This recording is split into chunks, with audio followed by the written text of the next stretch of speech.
I'm Amit Warid Kilor and welcome to the Study IQ Polity Series। हम lecture number 30 पर पहुंचे हैं जिसमें हम पूरी की पूरी लक्ष्मीकांत करने की कोशिश कर रहे हैं। In the lecture number 30 today we will try to understand the legislative procedure. India में जो कानून होता है वो बनता कैसे है, how does the law becomes, that is the process. वो आज का हमारा एजेंडा रहेगा। Just to understand where we are, हमारा लोकस क्या है, हम अंडरस्टैंड करते हैं लेक्चर नंबर 26 से। 26वें लेक्चर में हमने पार्लियामेंट के बारे में पढ़ना स्टार्ट किया था and from there on parliament, जो कि हमारी लक्ष्मीकांत का सबसे बड़ा और सबसे महत्वपूर्ण और जिससे सबसे मैक्सिमम नंबर ऑफ क्वेश्चंस गलत होने की संभावना होती है, वो वाला चैप्टर है। पार्लियामेंट का चैप्टर हमने लेक्चर नंबर 26 से लेक्चर नंबर 30 में, यानी कि आज हमने कंप्लीट किया है। लेक्चर नंबर 26 और 27 में हम पार्लियामेंट के बारे में कि वहां पर ऑर्गेनाइजेशन, लोकसभा, राज्यसभा, उसकी मेंबरशिप, क्वालिफिकेशंस, उस पर प्रिजाइडिंग ऑफिसर्स कौन कौन से होते हैं, स्पीकर, चेयरमैन, डिप्टी स्पीकर, इनको सिलेक्ट कैसे किया जाता है, इनको हटाया कैसे जा सकता है, ये प्रोसेस हमने सीखे थे। इन the lecture number 28 and the 29 हमने दुनिया की सबसे बोरिंग क्लासेस की थी, जिसमें हमने बेसिकली डिक्शनरी खोली थी और जार्गन वर्ड्स के बस मीनिंग सीखे थे। लेक्चर नंबर 28 में सेशंस ऑफ पार्लियामेंट, यानी कि समन होना, प्रोरोग होना, डिसॉल्व होना, इस प्रकार से जो मीनिंग होते हैं, सिर्फ और सिर्फ dictionary meaning. And similarly were the devices of the parliamentary proceedings, equally the same thing कि भाई जीरो आवर क्या होता है, क्वेश्चन आवर क्या होता है, ये मोशन, प्रस्ताव, रेजोल्यूशन, ये कैसे इंट्रोड्यूस किए जाते हैं, व्हाट इज ऑल दिस, ये होता क्या है। बहुत ही सरल था, बस थोड़ा सा बोरिंग था इन द सेंस कि इट वॉज इंटरेस्टिंग, बट उसको आपको विजुअली देखने में ज्यादा मजा आएगा, which I actually advise you to do so. Luckily enough we are far away from that, now we are actually entering the territory of the more interesting and the fun conceptual issues again. Conceptual issues in the sense हम आज करेंगे legislative procedure. We will try to understand कि देश के अंदर, भारत के अंदर हमारे यहां पर कानून कैसे बनता है। दो पार्लियामेंट जो भी सीख रहा है, पढ़ रहा है, उसको एक बार रेकमेंड वापस कर देता हूं। लिंकन नाम की एक सिनेमा है, 2012 में स्टीवन स्पीलबर्ग के द्वारा बनाया गया, जिसमें Daniel Day Lewis Abraham Lincoln का रोल प्ले करते हैं। वो जरूर देखिएगा, स्पेसिफिकली जिसको पॉलिटी पढ़ने में इंटरेस्ट है। उस पूरा का पूरा जो सिनेमा है उसमें प्रीमाइस ये है कि जो कानून है, स्लेवरी को अबॉलिश करने का जो कानून अमेरिका ने पास किया था, वो पूरा का पूरा वो प्रोसेस दिखाते हैं कि वो पास कैसे किया था। It's a brilliant movie, you should watch it to understand the parliamentary proceedings. India में कुछ कुछ उसी प्रकार का ऑलमोस्ट सिस्टम होता है लॉ को पास करने का। Let us start with the law process India's. Okay, legislation, कानून बनाना। हमने जब पार्लियामेंट पढ़ना स्टार्ट किया था तो हम शुरुआत से जानते हैं कि हमारे जो गवर्नमेंट होती है उनके तीन हमारे मेन एम है। एक तो एग्जीक्यूटिव हो गया, जो कि हम government, council of ministers, prime minister, president और वाइस प्रेसिडेंट के द्वारा पढ़ चुके हैं। दूसरा हो गया लेजिस्लेटिव, जो कि अब हम पार्लियामेंट के द्वारा पढ़ रहे हैं। इसके बाद आएगा judiciary, will jump to there on. So आप लोगों ने जब भी आप लेजिस्लेशंस में, जब भी आप पार्लियामेंट का चैप्टर पढ़ोगे तो दो वर्ड सुनाई देंगे, बिल और एक्ट। एक्ट का मतलब होता है लॉ, कानून बन जाना। और कानून बनने से पहले जो पेपर होता है या फिर जो डॉक्यूमेंट होता है, उस डॉक्यूमेंट को कहा जाता है बिल। यानी कि अगर आप किसी भी चीज को कानून बनवाना चाहते हैं, you want something to be law, तो आप क्या करेंगे, आप पार्लियामेंट के अंदर एक डॉक्यूमेंट प्रोड्यूस करेंगे, लोकसभा के सामने और राज्यसभा के सामने, जिसमें लोकसभा और राज्यसभा के सारे लोग बैठकर डिस्कस करेंगे। फिर उसके बाद उस पर वोट करेंगे। अगर सब इस बात से, मेजॉरिटी अगर इस बात से सहमत है कि इसका, आपका जो ये डॉक्यूमेंट है कानून बनने के लायक है, तब उसको बोला जाएगा कि वो आपका जो डॉक्यूमेंट है वो पास हो गया। उस डॉक्यूमेंट को दोनों की दोनों सदन पास करने के बाद प्रेसिडेंट के पास भेज देंगे साइन करने के लिए। And the moment the president science, आपका जो डॉक्यूमेंट है उसको कह दिया जाएगा एक्ट बन चुका है, वो कानून बन चुका है, लॉ बन चुका है। उस प्रेसिडेंट के साइन से पहले वो जो डॉक्यूमेंट है उसको बिल कहा जाता है। बिल। हमारे देश के जो राज्यसभा और लोकसभा, जो पार्लियामेंट है, उनके अंदर जब भी कानून बनता है तो सिर्फ 4 प्रकार के बिल होते हैं। Ordinary bill, money bill, financial bill और कॉन्स्टिट्यूशनल बिल। आज हम ये देखेंगे कि ये जो चारों के चारों बिल हैं, कानून बनने के लिए इनको क्या क्या प्रोसेस फॉलो करना पड़ता है। ऑर्डिनरी, मनी, फाइनेंशियल वाले बिल का। कॉन्स्टिट्यूशनल बिल का हम लेक्चर नंबर पहले एक बार जब कॉन्स्टिट्यूशनल अमेंडमेंट जो हमने चैप्टर पढ़ा था, which is the chapter 10th of the Laxmikanth, उसके अंदर हम कर चुके हैं। तो हमारा फोकस आज ऑर्डिनरी बिल कानून कैसे बनता है, मनी बिल कानून कैसे बनता है, एंड फाइनेंशियल बिल कानून कैसे बनता है, इसके ऊपर रहेगा। Let us start it. The legislative procedure is identical in both the houses of the parliament. यानी कि जो भी प्रोसेस होता है एक बिल का कानून बनने का, एक देखिए बिल एक डॉक्यूमेंट होता है जिसके अंदर सारे के सारे कुछ किसी भी चीज के बारे में कोई प्रोविजंस लिखे जाते हैं। जैसे कि सपोज कीजिए कि आपको मोटर व्हीकल एक्ट यानी कानून में ये बातें डालनी है कि भाई देश में चालान, अगर देश में कोई रेड लाइट तोड़ता है तो उसके ऊपर कितने रुपए का चालान होना चाहिए। ये बात तब तक नहीं हो सकती तब तक कानून ना बन जाए, पूरे देश के लिए एक यूनिफॉर्म कानून बनेगा तभी ये बेसिकली बात आप, पुलिस है जो इंप्लीमेंट कर पाएगी। Police is the executive authority जो कि लॉ को इंप्लीमेंट करती है। ये चीज करने के लिए आपको एक डॉक्यूमेंट बनाना पड़ेगा, बिल बनाना पड़ेगा जिसमें सारी की सारी डिटेल्स लिखनी पड़ेगी। उसके बाद जब प्रेसिडेंट उसको साइन कर देंगे तो वो चीज बन जाएगी एक्ट। तो यानी कि मोटर व्हीकल बिल पहले मोटर व्हीकल बिल कहलाता था, जब प्रेसिडेंट ने उस चीज के ऊपर साइन कर दिया तो उसको मोटर व्हीकल एक्ट कहने लग गए, राइट। अब ये जो प्रोसेस है बिल से एक्ट बनने का, ये क्या होता है, हमारे पास दो सदन है, राज्यसभा और लोकसभा। दोनों के दोनों सदन के अंदर जब बिल जाता है तो सेम प्रोसेस फॉलो करता है, ठीक है। It's an identical process. Context बताता हूं मैं, जब आइडेंटिकल नहीं होगा, जब आइडेंटिकल होता है, इसी चीज को हम प्रीलिम्स की नजर से देखेंगे। Every bill has to pass through the same stages in each house.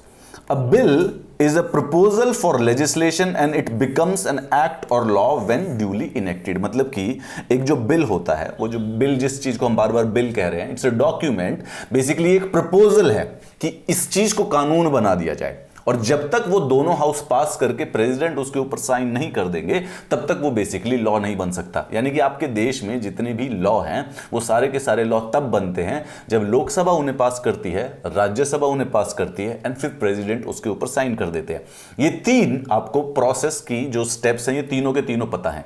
अब हमारा जो लेजिस्लेटिव प्रोसीजर पढ़ने का इरादा है वो ये जानना है कि लोकसभा में होता क्या है। लोकसभा के पास होने, बिल प्रपोजल बनने के बाद लोकसभा में पास होने तक का जो प्रोसीजर है इसको कहा जाता है लेजिस्लेटिव प्रोसीजर। हम तीन स्टेप जानते हैं कि लोकसभा का पास होना, राज्यसभा का पास होना और प्रेसिडेंट का साइन होना। ये तीनों चीजें कंपलसरी हैं लॉ बनने के लिए। इसके पहले क्या है, उसको लेजिस्लेटिव प्रोसीजर कहते हैं, which will study today. Bill जब भी पार्लियामेंट में इंट्रोड्यूस होते हैं इनको दो प्रकार के बिल कहा जाता है, एक तो पब्लिक बिल, एक प्राइवेट बिल। ये हम पहले भी बात कर चुके हैं कि अगर हमारे लोकसभा या राज्यसभा में जितने भी इलेक्टेड पार्लियामेंट्री हैं उसमें दो प्रकार के लोग हैं। इन 543 लोगों में से कुछ लोग मेंबर बन गए हैं काउंसिल ऑफ मिनिस्टर्स के, ठीक है, काउंसिल ऑफ मिनिस्टर्स के। काउंसिल ऑफ मिनिस्टर्स यानी कि मंत्री पद, ये लोग मंत्री बन गए हैं। अप्रॉक्सीमेटली 60 से 70 के करीब बन सकते हैं। 81 इज द फाइनल लिमिट। इसके अलावा जो लोग हैं वो सब के सब मेंबर ऑफ पार्लियामेंट है। जब ये 60 लोग, जब ये काउंसिल ऑफ मिनिस्टर्स का कोई मेंबर कोई प्रपोजल देता है हाउस के अंदर, कोई बिल इंट्रोड्यूस करता है कि मैं इसको कानून बनाना चाहता हूं, तो उसको कहा जाता है पब्लिक बिल। क्यों पब्लिक बिल कहा जाता है? क्योंकि ये 60 लोग ना गवर्नमेंट है, they are the government, hence whatever they are introducing is basically on the behalf of the public, hence it is known as public bill or the government bill. जो ये मेंबर ऑफ पार्लियामेंट है ये elected है परंतु government का part नहीं है। ये जब बिल करेंगे तो इसको कहा जाएगा कि एक प्राइवेट मेंबर ने अपना खुद का बिल लाया है। Just to differentiate between the government policies and the other member of parliamentary, ये डिस्टिंक्शन दी गई है। और सवाल ये होता है, both are governed by the same general procedure pass through the same stages in the house. दोनों के दोनों सिमिलर प्रकार से होते हैं। इनके बीच में डिफरेंस देखिए, पब्लिक बिल जो होता है वो मिनिस्टर इंट्रोड्यूस करता है, nothing knew about it. And private bill जो होता है it is introduce by a member of parliament other than a minister. यही फर्क है, इसके अलावा कोई भी फर्क नहीं है इसमें। ये जो होता है ये पॉलिसीज ऑफ द गवर्नमेंट, क्योंकि काउंसिल ऑफ मिनिस्टर का ही एक मेंबर है जो कि इस बिल को इंट्रोड्यूस कर रहा है, इसका मतलब ये हुआ कि गवर्नमेंट जो है उसने अपना सैंक्शन दिया है इस बिल को इंट्रोड्यूस कराने के लिए। Hence it is usually the government policy of the day. It reflects the stand of the opposition party on public matter. Private bill usually opposition party he introduce करेगी, क्योंकि अगर गवर्नमेंट को करना है, गवर्नमेंट वाली पार्टी को करना है तो उसके मिनिस्टर ही इंट्रोड्यूस कर देंगे। ये ऑब्वियसली इसके अंदर ग्रेटर चांस है पार्लियामेंट में पास होने का, लॉजिकली स्पीकिंग। क्यों? क्योंकि जब गवर्नमेंट इंट्रोड्यूस करती है तो उनको पहले से ही पता होता है कि भाई इस बिल पर हमें मेजॉरिटी मिलेगी, तभी वो इंट्रोड्यूस करते हैं, इसीलिए वो पास होते हैं। जब भी गवर्नमेंट मिनिस्टर जब भी कोई बिल पास करता, इंट्रोड्यूस करता है, वो हमेशा पास होता है। अगर पास नहीं होगा तो सरकार गिर जाएगी basically.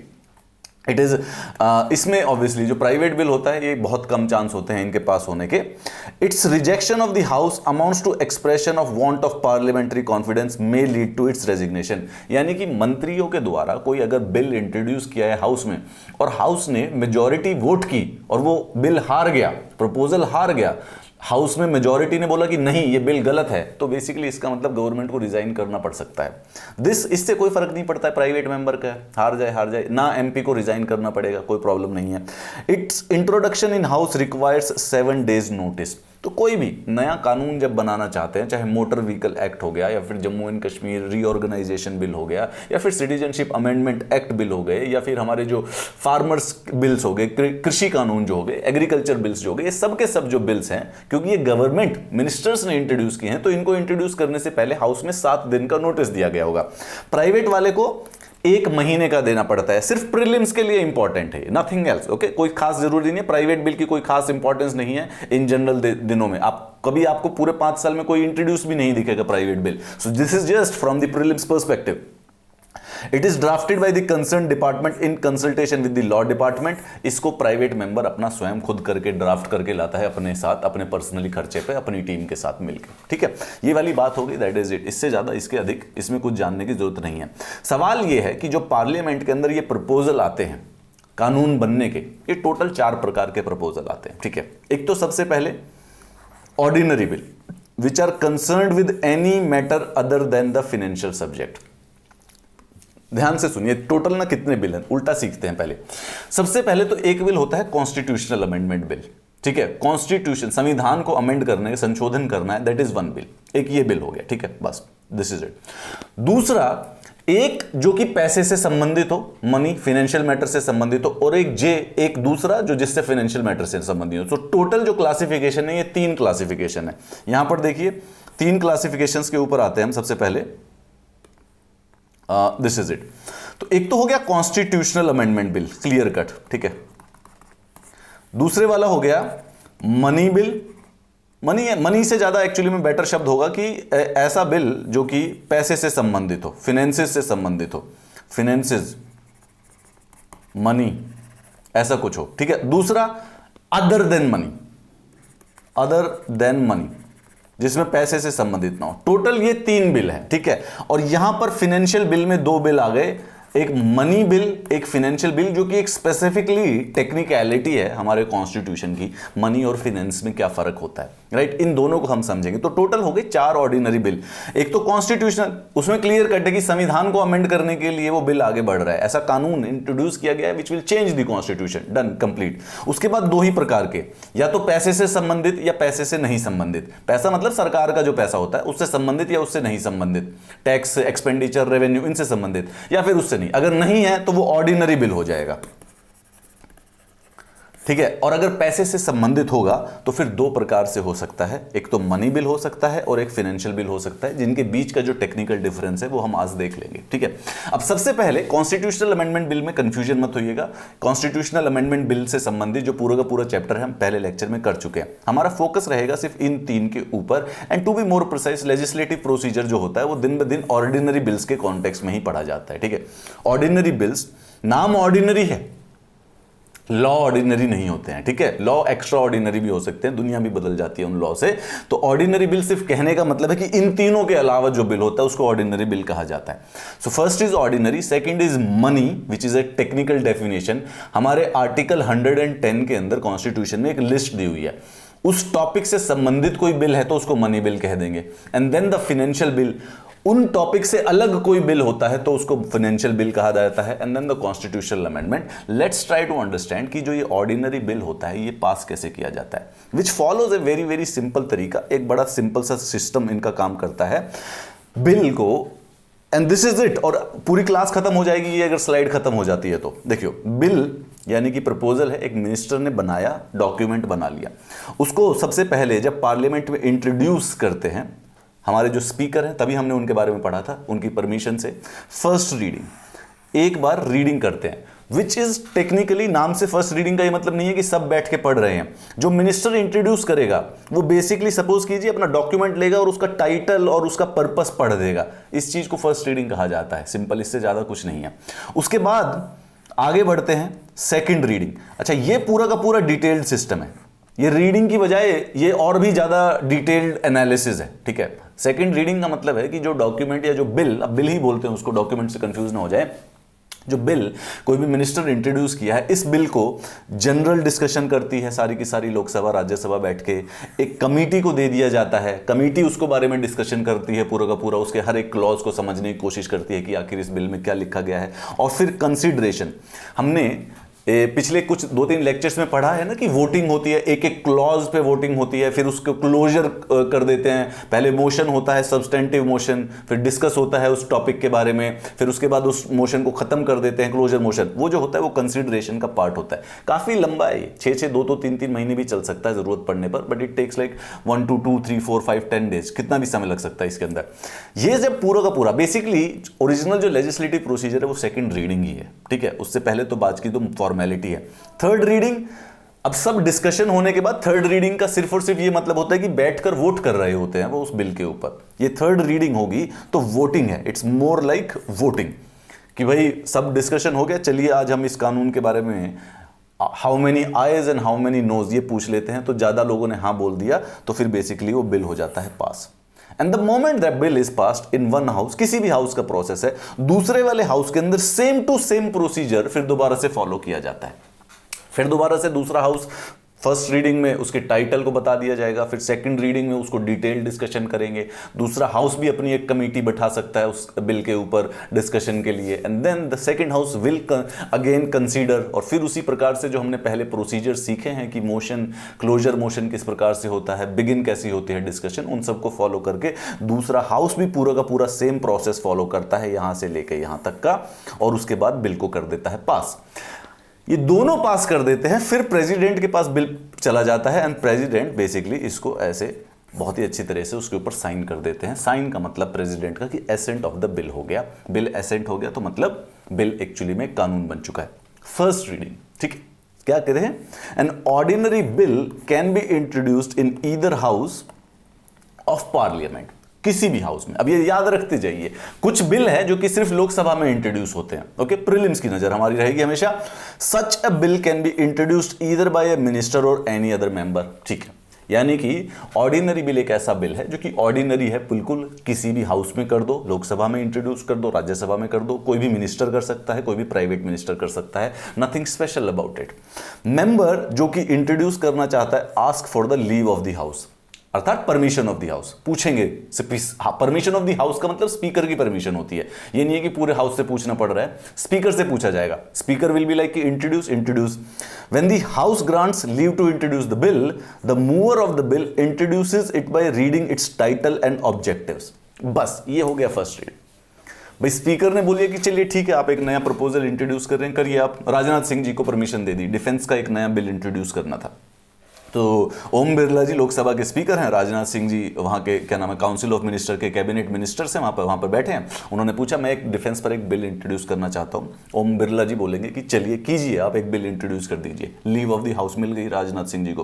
He will take the, जो उन्होंने डॉक्यूमेंट बनाया है अपना टीम के साथ मिलके, वो उसका टाइटल पढ़ेंगे, ये डिफेंस प्रोडक्शन प्रोक्योरमेंट बिल मेरे को इंट्रोड्यूस करना है, उसके ऑब्जेक्टिव्स बता देंगे, done.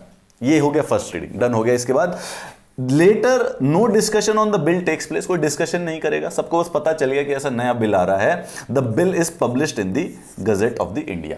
Gazette of the India एक लीगल डॉक्यूमेंट होता है गवर्नमेंट ऑफ इंडिया का, ठीक है, गवर्नमेंट ऑफ इंडिया उसके अंदर उसको पब्लिश करते हैं, वो वीकली आता है और जरूरत पड़ने पर कोई उसको एक्स्ट्रा ऑर्डिनरी गजेट कहते हैं, जो कि रोज भी कर सकते हैं। कोई इमरजेंसी की कोई बात है तो उसको गजेट के अंदर पब्लिश किया जा सकता है। तो याद रखिए, एक बार इसको वेबसाइट पर जाकर देखिए ताकि आपको पता चल जाए ये चीज है क्या, gazette of India. And my question to you is that who publishes it, और कौन सी ministry. It will be surprising to you कि ये कौन सी मिनिस्ट्री पब्लिश कर रही है इसको, क्योंकि इस मिनिस्ट्री का कोई लॉजिक बनता नहीं है गजेट को पब्लिश करने का। पब्लिश तो यूजुअली इंफॉर्मेशन और ब्रॉडकास्टिंग से संबंधित होना चाहिए। तो आपको ये जानना है कि गजेट कौन सी मिनिस्ट्री पब्लिश करती है। एक बड़ा छोटा सा प्रीलिम्स क्वेश्चन है, this will definitely come one way और द अदर, एक दिन में आने वाला है किसी भी दिन, कि गजेट कौन सी मिनिस्ट्री पब्लिश करती है। Have a look at it. Gazette weekly publish होता है, जिसके अंदर government, it's a legal document of government. अगर जरूरत पड़ते हैं तो इसको बीच में भी पब्लिश किया जा सकता है, उस समय उसको एक्स्ट्रा ऑर्डिनरी गजेट कह दिया जाता है। गजेट के अंदर ये बिल पब्लिश कर देते हैं और इस चीज को कहते हैं first reading. If a bill is published in the gazette before the introduction, leave of the house to introduce the bill is not necessary. The introduction of the bill and its publication in gazette constitute the first reading of the bill. ये समझो, इस sentence को याद करो कि first reading of the bill क्या कहते हैं। let me reframe a question of prelims to you. Okay, what is the first reading of the bill? Statement A, introduction of the bill. Statement 2, publication in the gazette. और उसके बाद option दे दिया both A, both B, both A and B, only A, only B, both A and B. इस प्रकार से आप याद रखेंगे कि जो फर्स्ट रीडिंग है उसमें पब्लिकेशन और in the gazette is also involve. Okay, जो कि यूजुअली दिमाग से स्किप हो जाएगा कि क्या लेना देना गजेट का हमारे पार्लियामेंट से, बट यस इसका लेना देना होता है। अब आ जाते हैं सेकंड रीडिंग पे, विच इज ट्रिमेंडसली नाउ ये एक्चुअली में लेजिस्लेटिव प्रोसीजर है। It forms the most important stage in the enactment of the bill. इतनी इंपॉर्टेंट है कि इसकी खुद की सब स्टेजेस है, यानी कि stage of general discussion, committee stage और कंसीडरेशन स्टेज। अच्छा, इसमें कहने का क्या मतलब है कि जैसे ये जो बिल है अब इंट्रोड्यूस हो चुका है और गजेट में पब्लिश हो चुका है, अब क्या करेगी, जैसे लोकसभा में हम लोकसभा का एग्जांपल ले रहे हैं कि राजनाथ सिंह जी ने एक बिल इंट्रोड्यूस किया है डिफेंस के बारे में, डिफेंस से संबंधित। स्टेज ऑफ जनरल डिस्कशन में क्या होगा कि लोकसभा में बैठ के बातचीत करेंगे, बिल का एक क्लॉज पढ़ा जाएगा, उसके ऊपर कुछ कुछ व्यू पॉइंट्स दिए जाएंगे, जनरल डिस्कशन चल रही है, कोई ऐसा डिटेल नहीं है। फिर उसके बाद जल्दबाजी में फिर एक दूसरा, अगेन ये सब उसी प्रकार से हो रहा है जो कि हमने पहले पढ़े थे, मोशन, क्लोजर मोशन, ये जो क्या नाम है सब्सटेंटिव मोशन, ये उसी से संबंधित है। इसीलिए पढ़ाए गए थे वो डिक्शनरी वर्ड्स जो थे कि क्या हो रहा है, ये जो वोटिंग का प्रोसेस होता है, ये मोशन पास हो गया, चलो भाई बात कर ली इसके बारे में आपने, ये डिस्कशन हो चुका है, चलिए again the only way to learn it so that you can actually solve the questions in the prelims is to watch. एक लोकसभा का सेशन देखिए, इसके बाद इस क्लास के बाद एक लोकसभा का सेशन देखो, बिल पास होने का लाइव होता है, उनका प्रसारण आपको दिखेगा कि पता चल जाएगा कि ठीक है, and then once you remember it, दोबारा कभी जिंदगी में नहीं याद भूलोगे।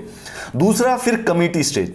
अच्छा, ये कमिटी स्टेज नहीं दिखेगी, ठीक है। कमिटी स्टेज का क्या मतलब होता है कि क्योंकि 540 लोग बैठ के कुछ खास डिस्कशन तो नहीं कर पाएंगे, so what happens is that Lok Sabha क्या करती है, उस बिल को, जो बिल इंट्रोड्यूस किया राजनाथ सिंह जी ने, और अच्छा क्योंकि भाई अपोजिशन वालों का भी तो, अपोजिशन वाले भी मेंबर ऑफ पार्लियामेंट है, वो भी उतने ही महत्वपूर्ण है जितनी गवर्नमेंट महत्वपूर्ण होती है डेमोक्रेसी में। तो एक कमिटीज बिठाई जाती हैं। कमिटी में क्या होता है कि 10, 15, 20 लोग होते हैं, जिसमें रूलिंग पार्टी के भी लोग होंगे, गवर्नमेंट के भी लोग होंगे, और साथ में क्या कहते हैं अपोजिशन पार्टी जो होते हैं उनके भी लोग होंगे। तो ये 15-20 लोगों को ये बिल दे दिया जाता है कि आप इसको एनालाइज कीजिए। अब वो शिद्दत से बैठकर अपने ऑफिस में डिस्कशन करते हैं, ब्यूरोक्रेट्स होते हैं वहां पे, अपने जो कैबिनेट सेक्रेटरीट के जो लोग होते हैं, then they discuss each and every point in that committee. वो कमिटी फाइनली बनाकर एक रिपोर्ट दे देती है। तो आप समझिए 2 प्रकार से सिस्टम होगा। आप लोकसभा के एमपी हैं, अब आप बैठे थे, सबसे पीछे बैठे हुए थे, आपने देखा कि राजनाथ सिंह जी ने एक नया लॉ इंट्रोड्यूस कर दिया है, बिल इंट्रोड्यूस किया, लॉ इंट्रोड्यूस नहीं किया, बिल इंट्रोड्यूस कर दिया कि ठीक है, आपने टाइटल सुना पहली फर्स्ट रीडिंग में, पता चल गया, अब गजेट ऑफ इंडिया में प्रिंट भी हो गया, आपको ये पता चल गया कि ये कानून ये बिल आने वाला है, ठीक है। अब दोबारा से पहले दिन स्टेज ऑफ जनरल डिस्कशन हुई, तो स्टेज ऑफ जनरल डिस्कशन में आप बातें कर रहे थे, हाँ बता रहे थे, अच्छा क्लॉज बताना, अच्छा नहीं मैं तो ये मानता हूं कि ऐसा सही नहीं होगा, ये हो गया। फिर उसके बाद इस जनरल डिस्कशन के बाद इसको दे दिया जाएगा कमिटी स्टेज में। अब कमिटी स्टेज में 2 ऑप्शन है, या तो आप खुद कमेटी के मेंबर हो, खुद कमेटी के मेंबर हो गए तो भाई आपको फिर वो डिटेल में पढ़ना है, डिटेल में उसका क्रिटिसिज्म देना है, उसमें कुछ चेंजेस आप सजेस्ट करेंगे गवर्नमेंट को, कुछ गवर्नमेंट मानेगी कुछ नहीं मानेगी। डिटेल में करने के बाद आप एक रिपोर्ट बनाएंगे, और वो फिर सदन के सारे लोगों को वो दे देंगे, क्या नाम है, सबमिट कर देंगे, ये इस बिल के ऊपर रिपोर्ट है। दूसरी सिचुएशन ये थी कि आप कमेटी के मेंबर नहीं थे, तो अब आप कमेटी के मेंबर नहीं हो तो आपको सिर्फ वो रिपोर्ट मिलेगी, आप रिपोर्ट पढ़ के देख लोगे, छोटी मतलब आराम से 50 पन्ने का, जैसे कि भाई बिल था, आपने सिर्फ और सिर्फ 20-25 पन्ने, 10-15 पन्ने में जो रिपोर्ट थी वो पढ़ ली, आपने अपना मन बना लिया कि आप इसको सपोर्ट करेंगे या नहीं करेंगे। And then the consideration stage. Consideration stage क्या होता है, हर एक जो क्लॉज होता है डिस्कस होता है और उस पर वोटिंग होती है कि ठीक है ये वोटिंग है, okay done, agreed, not agreed, not agreed, इस पर अग्रीड, इस पर नॉट अग्रीड। कंसीडरेशन स्टेज, ये 3 स्टेजेस पास होती हैं सेकेंड रीडिंग की, जो कि बेसिकली पूरे के पूरे बिल को डिटेल में डिस्कशन करती है। इसके बाद आ जाता है third reading, which is technically only confined to acceptance and the rejection of the bill as a whole, and no amendments are allowed as the general principle underlying the bill have already been scrutinized during the stage of the second reading. भाई second reading में complete focused detailed discussion, amendment, agreement, जो भी चीज पे rejection है वो पूरी की पूरी हो चुकी है, सारी की सारी लोकसभा के द्वारा, सारे के सारे कमिटीज के द्वारा। सो जब थर्ड रीडिंग आती है तो अब मोर और लेस सिर्फ वोटिंग की बात बची हुई है। अब आपके सामने जो स्पीकर होंगे वो ये बात करेंगे कि क्या इस बिल को पास करना है या नहीं करना है। तो अब आपको यहां पर अमेंडमेंट नहीं सजेस्ट करनी। अब आप ये नहीं कहेंगे कि सर बिल ठीक है बट इसमें एक बदलाव कर सकते हो क्या, नहीं, अब उसको चेंजेस नहीं होंगे। Debate is confined to acceptance और rejection of the bill as a whole. अब आपका मन, क्योंकि तब तक इस पूरे के पूरे प्रोसेस में बन चुका होना चाहिए कि आपको ये बिल पूरा पसंद है या पूरा ना पसंद है, तो यहां पर सिर्फ येस और नो बचा है बिल के बारे में। If the majority of the member present and voting accept the bill is regarded as passed by the house. तो अब बिल वोट के लिए डाल दिया जाता है। थर्ड रीडिंग का मतलब क्या है, बिल वोट के लिए डाल दिया जाता है। The same process was actually followed in the making of the constitution also. ठीक है, कॉन्स्टिट्यूशन बनने में भी यही प्रोसेस हुआ था। जो फर्स्ट रीडिंग थी वो इसी प्रकार से एक सिंपल सी रीडिंग थी, फिर सेकंड रीडिंग डिटेल्ड रीडिंग 1-1.5 साल तक जो चलती रही, और लास्ट में 14 नवंबर को थर्ड रीडिंग स्टार्ट हुई थी, 14 नवंबर 1949 को, और वो 26 नवंबर को फिर बेसिकली फाइनली पास कर दिया गया था जो बिल। उसके बाद जैसे ही वो पास कर दिया कॉन्स्टिट्यूएंट असेंबली ने, तो जो वो कॉन्स्टिट्यूशन बिल है वो कॉन्स्टिट्यूशन एक्ट बन चुका था। Then it becomes the constitution itself. Similarly अब यहां पर आप वोटिंग करेंगे, मेजॉरिटी लोगों ने हां भर दिया है तो ये बिल मान लिया जाएगा pass. This bill is authenticated by the presiding officer. Presiding officer अब इसके ऊपर साइन कर देंगे ये कह के कि हाँ ये हमने पास कर दिया है, लोकसभा ने पास कर दिया है, and it is transmitted to the second house for consideration and approval. और वो बिल फिर उसके बाद दूसरे हाउस को भेज दिया जाता है। यानी कि अगर हम लोकसभा में थे तो अब राज्यसभा को भेज दिया गया, एंड द राज्यसभा क्या करेगी, will follow the same process of the first reading. फिर वो वहां पर उस समय बेसिकली दोबारा से पढ़ेंगे उसको, फिर दोबारा से गजेट में करेंगे, फिर दोबारा से सेकेंड रीडिंग होगी, कमिटी डिस्कस करेगी, कंसीडरेशन की जाएगी, और उसके बाद देन थर्ड रीडिंग में वो वोट करेंगे। एंड इन केस राज्यसभा ने भी पास कर दिया, then it is deemed to be passed by both the houses either with और विदाउट अमेंडमेंट्स। ठीक है, तब जाके इसको प्रेसिडेंट के पास भेज दिया जाएगा। Bill in the second house also passes through all the 3 stages, that is the first, second and the third reading। ठीक है, अच्छा अब ये वाली बात पर यहां पर प्रीलिम्स की, अब अपना प्रीलिम्स वाला दिमाग खोलो कि क्या होगा। तो लोकसभा ने पास कर दिया है ये, ठीक है, पूरा का पूरा लेजिस्लेटिव प्रोसीजर फॉलो करके। अब ये आ गया राज्यसभा में। राज्यसभा के पास टोटल 4 ऑप्शन है, टोटल 4 ऑप्शन। ठीक है, पहला पास कर दिया बिल, सिंपल वाला है, पहला तो सिंपल पास कर दिया। It may pass the bill as sent by the first house, जैसा भेजा था वैसा ही पास कर दिया, डन।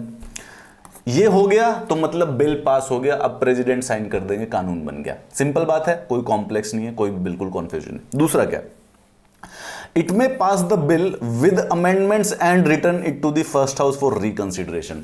राज्यसभा ने ये सोचा कि आपने बिल अच्छा बनाया था लेकिन इसमें ये 2 बदलाव हम लोगों ने डिसाइड किए हैं, चेक कर लीजिए अगर आपका मन है तो, इफ यू वांट इट तो कर लीजिए। ठीक है, एक ये वाली सिचुएशन होगी। इट में reject the bill all together, एक तो ये बिल को रिजेक्ट ही कर देंगे, पास नहीं किया राज्यसभा ने, राज्यसभा बोलेगी नहीं नहीं नहीं तुमने किया, हमें पसंद ही नहीं आया, मेजॉरिटी ने वोट किया एंड द राज्यसभा ने बेसिकली पास ही नहीं हुआ बिल। तीसरी ये सिचुएशन। चौथी, इट में not take any action thus keep the bill pending. Rajya Sabha वाले बैठे हैं, सारे के सारे मेंबर ऑफ पार्लियामेंट बोले हमें काम करना ही नहीं है, हम नहीं करते, बोलो क्या करोगे। 4 सिचुएशन ये एग्जिस्ट होती है। ठीक है, पहले वाला it may pass the bill as sent by the first house, अगर उन्होंने पास कर दिया तो खत्म, फिर ये बिल हो गया है लॉ। अब तो सिर्फ और सिर्फ प्रेसिडेंट के साइन है, वो हो ही जाते हैं, उसमें घबराने का ज्यादा मुद्दा रहता नहीं है। ठीक है, लॉ बन गया। दूसरा, it may pass the bill with amendments and return it to first house for reconsideration. यहां पर देखिए क्या खेल हो सकता है, यहां पर दूसरे हाउस के पास, लोकसभा के पास वापस बिल गया, लोकसभा ने अमेंडमेंट देखी, अगर लोकसभा कहती है कि okay this amendments are okay, तो फिर लोकसभा को दोबारा से प्रोसेस फॉलो नहीं करना है। ठीक है, फिर दोबारा से ये नहीं कि अब नई अमेंडमेंट आई है, इस अमेंडमेंट्स को भी डिस्कस किया जाए, इन अमेंडमेंट्स को भी पास किया जाए, कंसीडर किया जाए, वोटिंग किया जाए, नहीं। लोकसभा बिल आई कि ठीक है, done, we accept your amendment, अगर मान लिया, एक्सेप्ट कर लिया, तो बिल पास हो गया और वो बन गया लॉ। अगर लोकसभा बोली नो, हमें तुम्हारी अमेंडमेंट नहीं पसंद है, एक तो ये सिचुएशन होगी, अमेंडमेंट नहीं पसंद है, अब अटक गया भाई, राज्यसभा ने पास तो किया है लेकिन अमेंडमेंट के साथ किया है, लोकसभा ने पास किया है लेकिन बिना अमेंडमेंट के पास किया, तो इसका मतलब दो डिफरेंट काइंड ऑफ कानून, दो different kind of bill pass किए गए हैं, ठीक है। दूसरा, लोकसभा राज्यसभा ने बिल की अमेंडमेंट ही नहीं भेजी, रिजेक्ट ही कर दिया। ये दोनों सिचुएशन, इनका सिचुएशन का मतलब होता है डेड लॉक। ये डेड लॉक क्रिएट हो गया। अब इस सिचुएशन में क्या किया जाए? लोकसभा ने पास कर दिया, राज्यसभा ने नहीं किया। लोकसभा ने पास कर दिया था, राज्यसभा ने पास किया है लेकिन अमेंडमेंट के साथ, और लोकसभा कह रही है हमें ये अमेंडमेंट नहीं माननी है, राज्यसभा बोलेगी तो हम तो अमेंडमेंट के बाद ही पास कर रहे हैं। दोनों के दोनों सिचुएशन में हो गया है लॉकडाउन। ऐसी डेडलॉक सिचुएशन में, लॉकडाउन वाली सिचुएशन में क्या किया जाएगा, ठीक है। एंड राज्यसभा इट में not take any action, thus keep the bill pending. इसके बारे में आते हैं, ठीक है। सबसे पहले, second house passes the bill without any amendment or the first house accepts the amendment suggested, the bill is deemed to have been passed, same is sent to the president। ये तो फर्स्ट सिचुएशन हो गई जो हम repeat कर चुके हैं कई बार। Second house pass the bill without amendments, बिना अमेंडमेंट्स के भेज दिया तो पास हो गया है, अमेंडमेंट्स के साथ भेज दिया और लोकसभा ने मान लिया कि भाई अमेंडमेंट तुम्हारी है, तो इन दोनों सिचुएशन में बिल प्रेसिडेंट को भेज दिया जाएगा। अच्छा, if the first house rejects the amendment, ठीक है, रिजेक्ट कर दी लोकसभा ने, हमें अमेंडमेंट नहीं माननी है। Second, rejects the bill all together, और second house does not take any action for 6 months, at deadlock is deemed to have taken place. ये वाली जो सिचुएशन है, it may not take any action, thus keep the bill pending. अगर ये 6 महीने तक ऐसे कर दिया तो ये टोटल 3 सिचुएशन हो गई हैं डेडलॉक की, ठीक है। 3 सिचुएशन। पहले वाली जब राज्यसभा ने अमेंडमेंट करके भेजा है, लोकसभा ने अमेंडमेंट्स को रिजेक्ट कर दिया है, ठीक है, डेडलॉक। दूसरा, राज्यसभा ने बिल ही पास नहीं किया, डेडलॉक। तीसरा, राज्यसभा ने 6 महीने तक कुछ किया ही नहीं बिल पे। 3 सिचुएशन हो जाएंगी डेडलॉक की। ऐसी सिचुएशन में when it comes to ordinary bill, specifically याद रखिए, when it comes to ordinary bill, तो एक ज्वाइंट सिटिंग बिठाई जाएगी हाउसेस की, if the majority of the member present and the voting. Joint sitting में लोकसभा और राज्यसभा के सब लोग बैठे हैं, इकट्ठे वोट करेंगे वो, ठीक है, इकट्ठे वोट करेंगे। Bill is deemed to have been passed by both the houses. जैसे ही वो इकट्ठे वोट करेंगे तो बिल पास हो जाएगा दोनों के द्वारा। ज्वाइंट सिटिंग बहुत ही ज्यादा रेयर होती है, ठीक है, रेयर इन द सेंस कि पिछले 70 सालों में सिर्फ 3 बार ज्वाइंट सिटिंग की जरूरत पड़ी है अब तक, ठीक है। एक बार जो डॉरी प्रोहिबिशन बिल है 1960 में, तो वो लोकसभा ने पास कर दिया, राज्यसभा राज्यसभा मानने को तैयार नहीं, तो फिर एक ज्वाइंट सिटिंग बुलाई गई। ज्वाइंट सिटिंग में यूजुअली लोकसभा के पास मेजॉरिटी है, 543 मेंबर हैं लोकसभा के पास, तो यूजुअली जब ज्वाइंट सिटिंग होती है तो लोकसभा प्रिवेल करती है, ठीक है। चलिए देखें, नेवरदलेस किसी भी सिचुएशन में, अब जब ये ज्वाइंट वाली सिटिंग आ गई तो यानी कि अगर हम देखें फिर दोबारा से, पहले वाली सिचुएशन में कानून बनना ही बनना है, दूसरे वाली सिचुएशन में अगर अमेंडमेंट मान ली तो कानून बनना ही बनना है, तीसरे वाली में जब अमेंडमेंट नहीं मानी, राज्यसभा ने जब बिल को रिजेक्ट कर दिया और राज्यसभा ने 6 महीने तक कोई एक्शन नहीं लिया, तो फिर ज्वाइंट सिटिंग करवाने के बाद ज्वाइंट सीटिंग में जो रिजल्ट आएगा वो फाइनल है। अगर ज्वाइंट सीटिंग में पास नहीं हुआ तो बिल कैंसिल, और ज्वाइंट सीटिंग में पास हो गया तो भाई फिर लास्ट स्टेजेस पे एसेंट ऑफ द प्रेसिडेंट के पास भेज दिया जाएगा, प्रेसिडेंट उसके ऊपर साइन करेगा। Every bill after being passed by both houses of parliament either singly और at a joint sitting is presented to the president for his assent. It's as simple as that. सरल बात है, कोई confusion है ही नहीं ना, और it is so much fun to understand this. इसके 3 अल्टरनेटिव हैं। अब प्रेसिडेंट के पास 3 अल्टरनेटिव आ गए। प्रेसिडेंट पहले तो क्या है, साइन कर दी भाई प्रेसिडेंट ने। प्रेसिडेंट बोला ठीक है मैं राष्ट्रपति हूं, this is my job, I am the parliament in itself, I will sign all this bills, sign कर दिया। दूसरा, he may withhold and he may return the bill for reconsideration of the house, ठीक है। जैसे ही president sign करेंगे bill बन जाएगा लॉ इमीडिएटली। प्रेसिडेंट का sign, bill is equal to law, bill is equal to act. सरल बात है, ठीक है।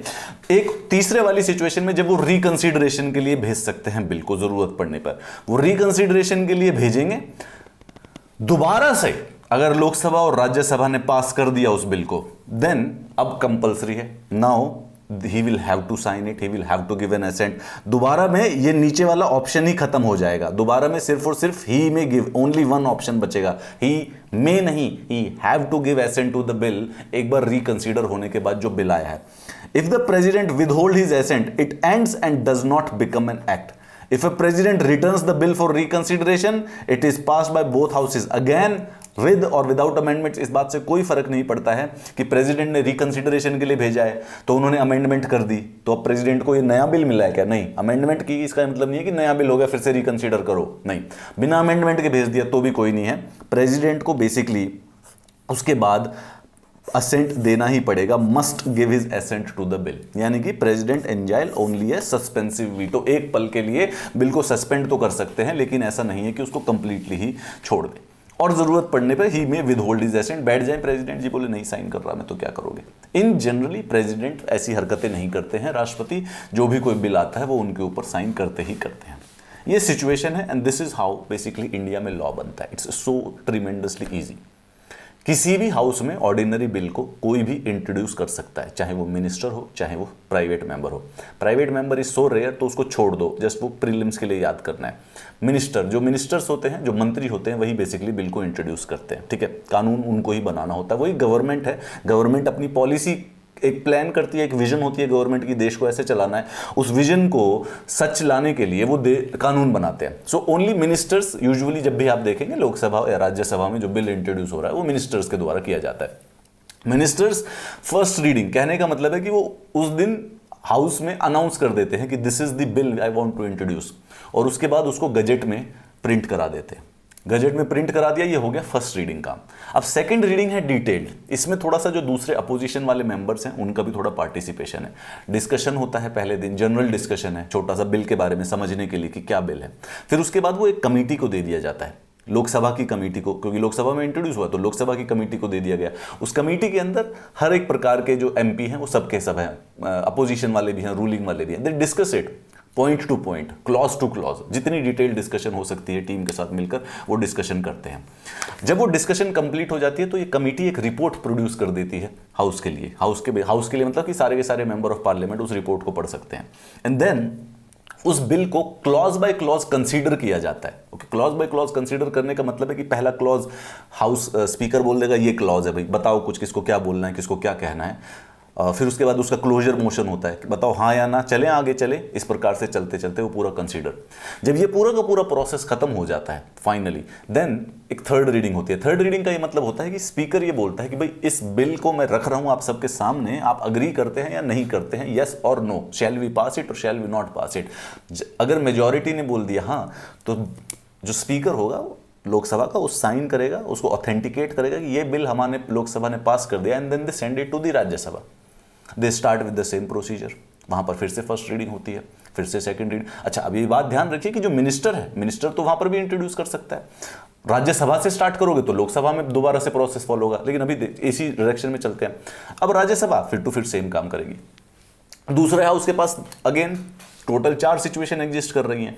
पहले वाली सिचुएशन ये होती है कि राज्यसभा ने जैसा बिल आया था फॉलो किया प्रोसीजर और पास कर दिया, डन।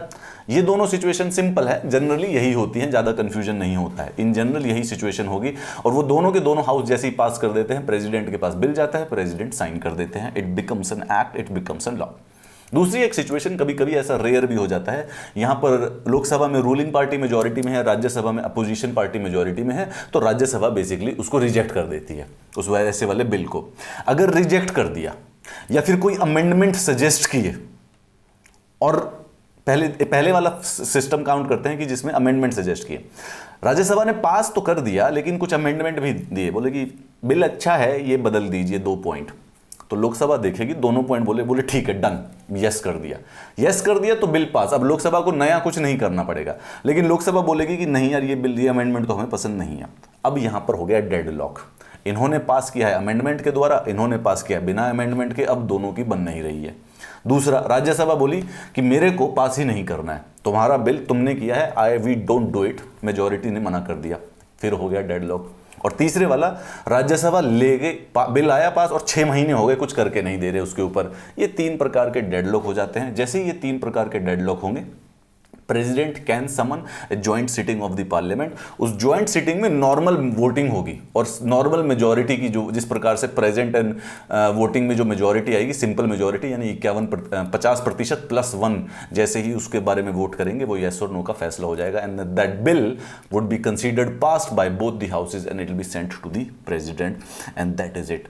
प्रेसिडेंट के पास अगेन जो हमारे सामने है, ये हमने अभी अभी ऑप्शन चेक कर ही लिए हैं। इतना सा सिंपल सा तरीका होता है ऑर्डिनरी बिल को पास करने का, ठीक है। इन जनरल इसमें ज्यादा ये जो कॉम्प्लेक्सिटी है ये सिर्फ प्रीलिम्स के लिए पढ़नी है, बाकी ऑर्डिनरी बिल लोकसभा में इंट्रोड्यूस होता है, पास करते हैं, राज्यसभा भी पास करती है और फिर प्रेसिडेंट के पास चला जाता है।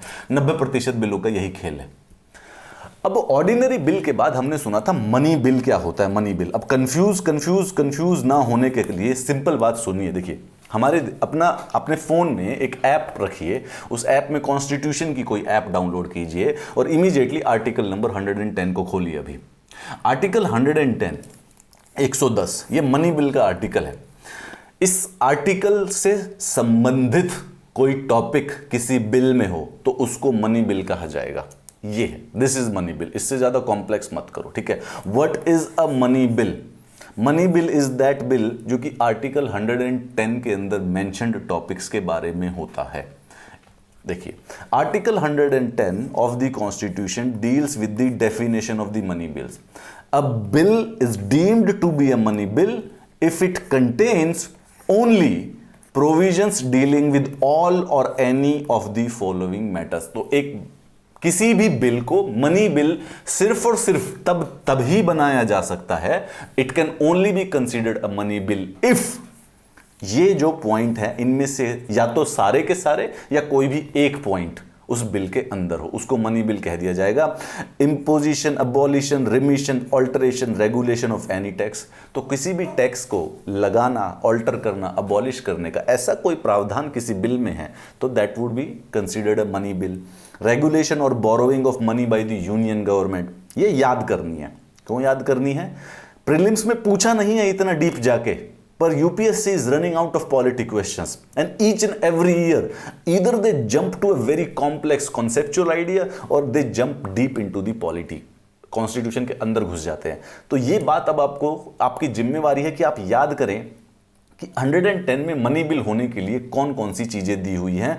Custody of the consolidated fund of India और contingency fund of India, appropriation of money out of consolidated fund of India, declaration of any expenditure charged on the consolidated fund of India, the receipt of money on account of consolidated fund of India और public account of India. अभी आप इसमें confuse होने वाले हैं थोड़ी देर में। क्यों? क्योंकि आपने यहां पर 6 में से 4 पॉइंट के अंदर कंसोलिडेटेड फंड ऑफ इंडिया लिखा हुआ है, राइट। 6 में से अगर हम देखें तो 4 पॉइंट्स पे consolidated fund of India, consolidated fund of India लिखा हुआ है। अभी आएगी कंफ्यूजन, मैं बताता हूं आगे क्या होगा। Nevertheless for now just try to understand, money bill वो बिल होता है जो कि आर्टिकल नंबर 110 में मेंशन्ड टॉपिक से रिलेटेड हो। इनमें से कोई भी चीज अगर किसी बिल के अंदर है तो that would be considered a money bill. अब मनी बिल कौन होता है या नहीं होता है, इस चीज को ना स्पीकर बताता है, ठीक है। जनरली वो यही देख के बताएगा कि ये सारी की सारी चीजें हैं। कहीं कोई टैक्स इंपोज हो रहा है, तो कोई टैक्स इंपोज हो रहा है तो स्पीकर जो होंगे वो मनी बिल लिख देंगे उसके ऊपर कि this is a money bill, ठीक है। इस प्रकार से सिस्टम है। If a question arises whether a bill is money bill और not, the decision of the speaker is final, ठीक है। Decision of the speaker is final. Lok Sabha के स्पीकर, याद रखिए, नॉट राज्यसभा, ओनली लोकसभा, सिर्फ लोकसभा के स्पीकर का ही है यहां पर। मनी बिल के बारे में हम क्यों पढ़ रहे हैं, क्या खास बात क्या है इसमें खास बात यह है कि इसमें राज्यसभा के पास ज्यादा पावर नहीं है। ऑर्डिनरी बिल में ना बराबर का खेल था, जो लोकसभा करती थी वही राज्यसभा करती थी। राज्यसभा पास ना करे तो बिल अड़ गया, नहीं पास होगा। मनी बिल जो है वो सिर्फ और सिर्फ लोकसभा का प्रेरोगेटिव है। इंडीड राज्यसभा के पास इससे संबंधित कोई खास पावर है भी या नहीं। अगर राज्यसभा इसको पास नहीं करेगी तो इसको पास मान लिया जाता है राज्यसभा के द्वारा। Let's try to see that, ठीक है। तो मनी बिल सबसे पहले सिर्फ लोकसभा में इंट्रोड्यूस होगा, ओके। इंट्रोड्यूस होगा, ये मनी बिल है या नहीं इस बात को स्पीकर बताएगा। स्पीकर विल से कि this is a money bill और not, depending on the article 110 के वो 7 पॉइंट है। वो देखेंगे कि इसमें से कोई भी या तो सारे या कोई भी एक पॉइंट अगर इस बिल के अंदर है, so this is a money bill. And अगर वो किसी चीज को मनी बिल कह दे, इस चीज को चैलेंज नहीं किया जा सकता। समटाइम्स क्या होता है कि कुछ लोग, कुछ इस प्रकार से सिस्टम होता है कि जैसे एक बिल था आधार से संबंधित बिल था, ठीक है। आधार बिल जो था, गवर्नमेंट के सामने समस्या ये थी कि लोकसभा में उनके पास मेजॉरिटी थी लेकिन राज्यसभा में उनके पास मेजॉरिटी नहीं थी, और ऐसा संभावना थी कि राज्यसभा में जो अपोजिशन है इस बिल को रोकने की कोशिश करेगी। तो इस बिल को, आधार बिल के अंदर एक ऐसा प्रोविजन ऐड कर दिया गया कि इसको मनी बिल डिक्लेयर कर दिया, मनी बिल, आधार वाले बिल को, कि इसमें कोई टैक्स कलेक्शन का इशू उन्होंने कोई प्रावधान डाल दिया, तो इसको क्या नाम है, स्पीकर ने मनी बिल डिक्लेयर कर दिया। अब जैसे ही मनी बिल डिक्लेयर कर देते हैं तो राज्यसभा खत्म, राज्यसभा का कोई रोल ही नहीं रह जाता। तो लोकसभा मेजॉरिटी है रूलिंग पार्टी की, राज्यसभा अपोजिशन की है, लेकिन मनी बिल डिक्लेयर होते ही राज्यसभा का रोल खत्म, तो अब वो कुछ कर ही नहीं सकते थे। इस प्रकार से आधार बिल बेसिकली पास कर दिया जाता है कभी कभी।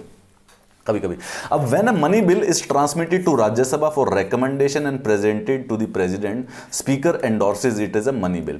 Constitution ने एक स्पेशल प्रोसीजर लिखा हुआ है, क्या? सबसे पहले तो it can only be introduced in the Lok Sabha. Simple, clear. That too on the recommendation of the president. दो क्राइटेरिया प्रीलिम्स में याद रखोगे कि सबसे पहले तो मनी बिल अगर इंट्रोड्यूस होगा तो उसको सिर्फ और सिर्फ लोकसभा में, and on the ordinary bill में नहीं था ये। ऑर्डिनरी बिल में रिकमेंडेशन नहीं चाहिए थी हमें राष्ट्रपति जी की, यहां पे चाहिए every such bill is considered to be a government bill and can be introduced only by a minister. Every such bill is considered to be a government bill and can be introduced only by a minister. अब speciality देखी ना, धीरे धीरे आपको speciality दिखने लग रही है कि भाई मनी बिल और ऑर्डिनरी बिल में क्या क्या फर्क है। पहले तो सिर्फ लोकसभा में इंट्रोड्यूस होता है, फिर सिर्फ बिना रिकमेंडेशन ऑफ प्रेसिडेंट होते ही नहीं है, which doesn't apply to ordinary. Third, all money bills are government bills, on money bills can only be introduced by a minister. अब देखो, मनी बिल जब पास कर देती है लोकसभा, जो कि अभी हमने पूरा का पूरा first reading, second reading, third reading का प्रोसीजर देखा, तो अब गए राज्यसभा के पास। अब यहां पर जो राज्यसभा के पास है ना, ऑर्डिनरी बिल का कॉन्सेप्ट नहीं लग रहा है, यहां पर कुछ और देखिए। Rajya Sabha has restricted power, it can not reject, bill reject ही नहीं कर सकती वो, मतलब कर दिया तो मानेंगे नहीं, हमें कर दिया तो मतलब दे भी लाइक कि हमने सुना ही नहीं है, पास कर दिया आपने।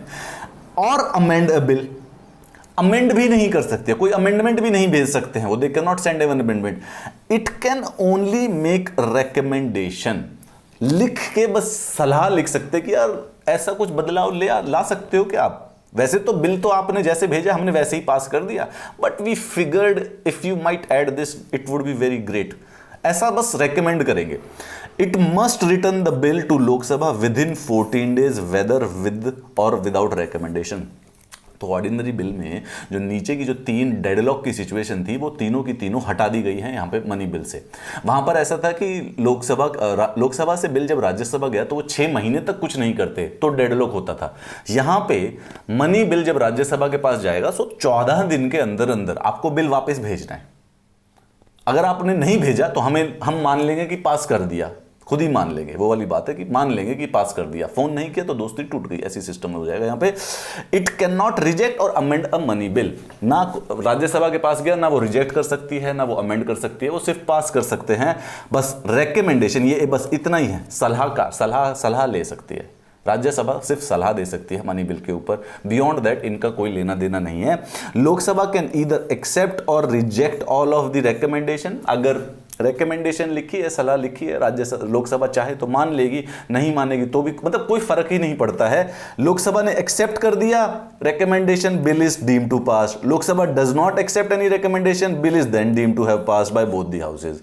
ठीक है, तो ये सिंपल सी बात है कि टेक्निकली मनी बिल सिर्फ और सिर्फ ना लोकसभा को पास करना होता है, बस।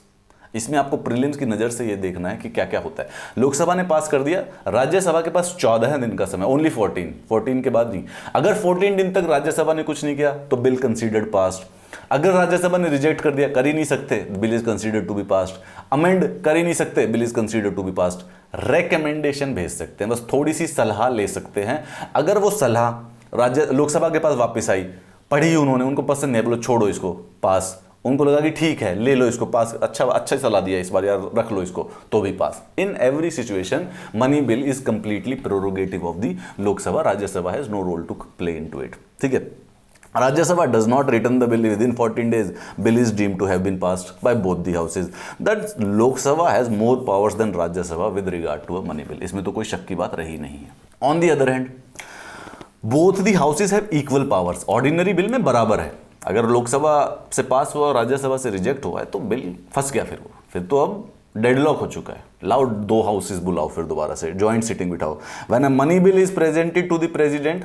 अच्छा, मनी बिल के कॉन्टेक्स्ट में क्या होता है ना कि आपने अभी भी बात किया कि जो मनी बिल है वो इंट्रोड्यूस गवर्नमेंट ने किया है, तो वो तभी गवर्नमेंट इंट्रोड्यूस करती है जब प्रेसिडेंट रेकमेंड करते हैं। तो ऐसी चीज को प्रेसिडेंट क्यों विदहोल्ड करेंगे जो खुद की पूछ जो उसकी परमिशन से हो रही है? तो ऐसा संभावना एग्जिस्ट नहीं करता है।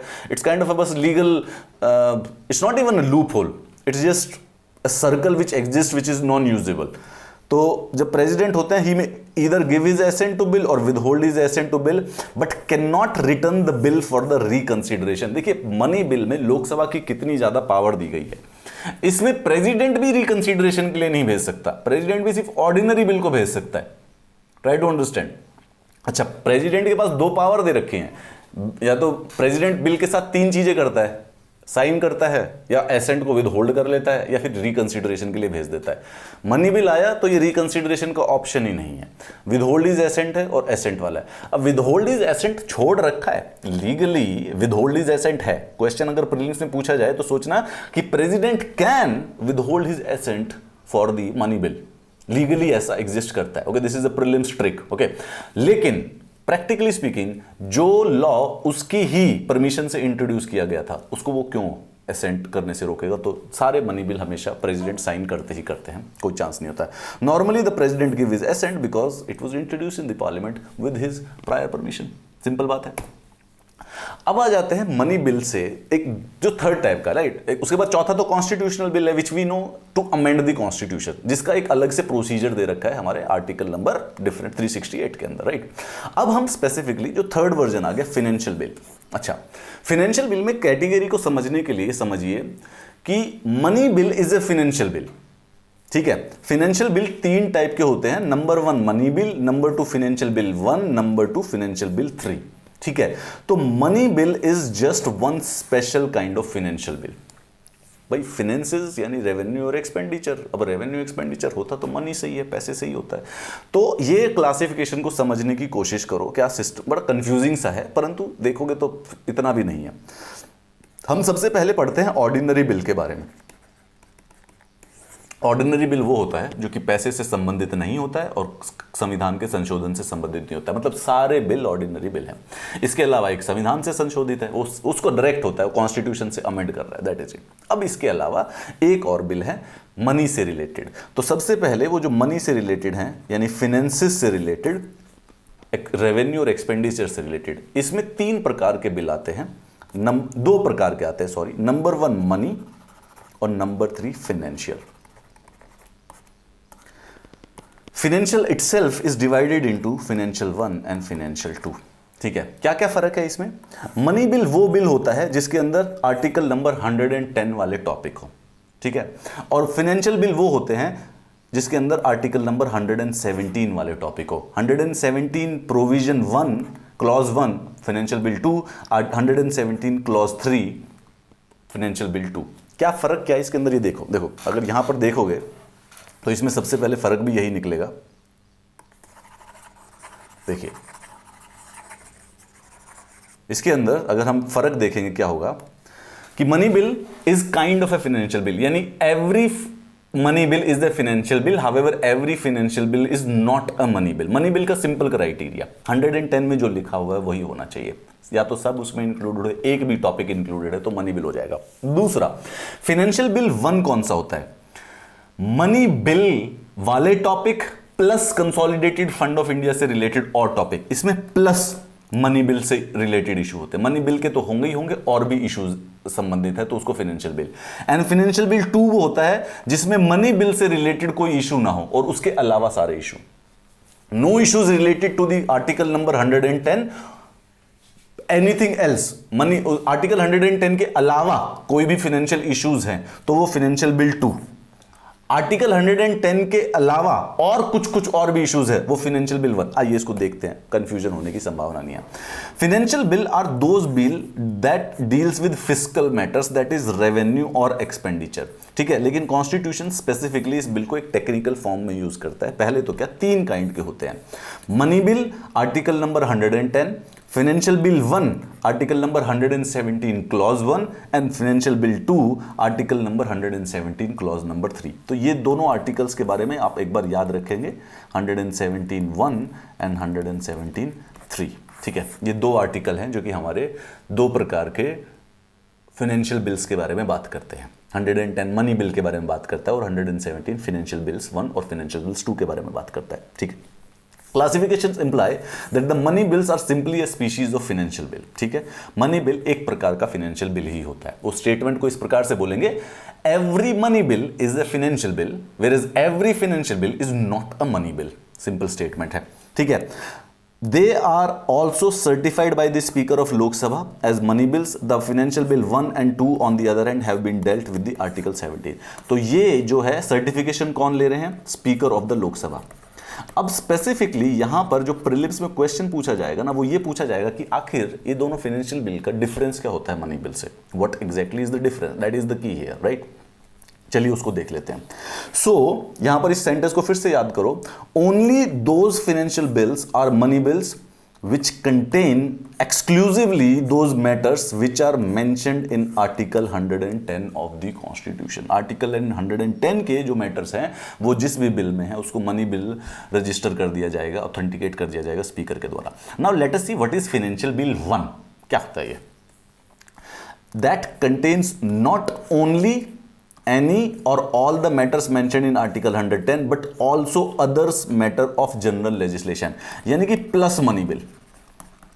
प्लस मनी बिल वाले तो इशू हैं इसके अंदर, आर्टिकल 110 वाले इश्यूज हैं, कोई प्रॉब्लम नहीं है। उसके साथ साथ जनरल लेजिस्लेशन के भी इशू है, तो इसको फाइनेंशियल बिल क्रेडिट किया जा सकता है। अ bill that contains a borrowing clause but does not exclusively deal with the borrowing. तो जो बिल एक्सक्लूसिवली बोरोइंग से डील करता है, तो बोरोइंग अभी अभी हमने देखा कि आर्टिकल 110 में लिखी हुई है, तो जो एक्सक्लूसिवली बोरोइंग से डील करेगा वो तो हो जाएगा मनी बिल। परंतु एक ऐसा बिल जो कि बोरोइंग से भी डील करता है और उसके साथ एक्स्ट्रा और भी कई सारे से उसके अंदर प्रोविजन है, उसको हम बोल सकते हैं फाइनेंशियल बिल 1। क्या सिमिलैरिटी क्या है, दोनों के दोनों कैन ओनली बी इंट्रोड्यूस्ड इन लोकसभा, राज्यसभा में कोई भी नहीं कर सकते। Both of them can be introduced only on the recommendation of the president. ये सिमिलैरिटी है मनी बिल और फाइनेंशियल बिल 1 के अंदर। दोनों के दोनों लोकसभा के ही हैं बिल और कहीं के नहीं हैं, और दोनों के दोनों सिर्फ और सिर्फ रिकमेंडेशन ऑफ प्रेसिडेंट के ऊपर ही आते हैं। इंटरेस्टिंगली बात ध्यान को याद को रखिएगा, ठीक है। दूसरा, बाकी जो प्रोसेस है वो ऑर्डिनरी बिल वाला है। इसके अलावा ऐसा नहीं है कि इसको राज्यसभा रिजेक्ट नहीं कर सकती, अमेंड नहीं कर सकती, बियॉन्ड दैट। बस this is just only trick, एक ही ट्रिक है कि आएगा लोकसभा में पर राज्यसभा का इसके ऊपर बराबर का हक होता है। In case of disagreement both the house, president can summon a joint sitting of the 2 houses to resolve the deadlock, ठीक है। तो जब आएगा same to same process, ordinary bill वाला exact same to same procedure है, ठीक है। अच्छा, अब दूसरा financial bill 2। Financial bill 2 contains provision involving expenditure from consolidated of fund of India but does not include any of the matters mentioned in article 110, यानी minus money bill. Consolidated fund of India से related issues हैं, बस वो 4 issues नहीं है जो कि article 110 में है, तो ऐसी चीज को हम कहते हैं फाइनेंशियल बिल 2। बस इतना ही है और कुछ नहीं है। It is an ordinary bill, technically all respects it is govern by the same legislative procedure which is only applicable to ordinary bill.